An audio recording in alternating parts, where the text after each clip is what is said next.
Welcome to Star 9 News. Ambedkar ఆశీ సాధన కోసం ప్రతి ఒక్కరూ కృషి చేయాల్సిన అవసరం ఎంతైనా ఉందని విశాఖ జిల్లా SC ST vigilance and monitoring సభ్యుడు బోనెల అయ్యస్సు జోసెఫ్ ప్రజలకు పిలుపునిచ్చారు. పెందుర్తిలో ఉన్న అంబేద్కర్ విగ్రహం వద్ద అంబేద్కర్ సేవా సంఘ ఆధ్వర్యంలో అంబేద్కర్ వర్ధంతి నిర్వహించారు.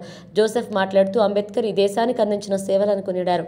ఈ కార్యక్రమంలో దళిత నాయకులు టి సుబ్బరాయుడు, జలగడుగుల శ్రీను, మంతెన అప్పారావు, చందుల వెంకటేశ్వరరావు, ఈశ్వరరావు, రాఘవులు, మవ్వల రమణ పాల్గొన్నారు. అమర్ రహే అమర్ రహే అమర్ రహే అమర్ రహే డాక్టర్ బిఆర్ అంబేద్కర్. నా పేరు బోనెల జోసెఫ్,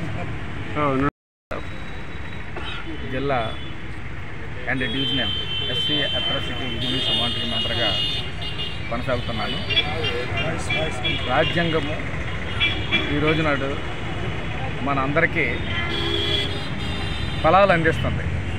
ఇటు పేదలకు కానీ, ఇటు బడుగు బలహీన వర్గాలకు కానీ అందరికీ ఫలాలు అందించి ఈ స్వేచ్ఛని కల్పిస్తుంది ఈ సమాజంలో.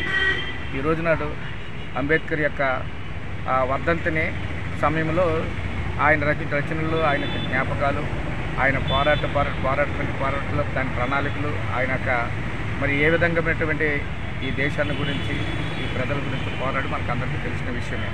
అయితే ప్రస్తుతం మరి ఆయన యొక్క ఆలోచన విధానాన్ని ఈ ప్రభుత్వాలు ఇంప్లిమెంట్ చేయలేక వెనుకబాటుతనాన్ని కల్పిస్తున్నారు. దీనికి ఉదాహరణకి భారతదేశ ప్రభుత్వం ఈ రోజు నాడు మోడీ గారు ప్రధానమంత్రి అయ్యారంటే ఆయన 3 సార్లు ప్రధానమంత్రి అయ్యారు.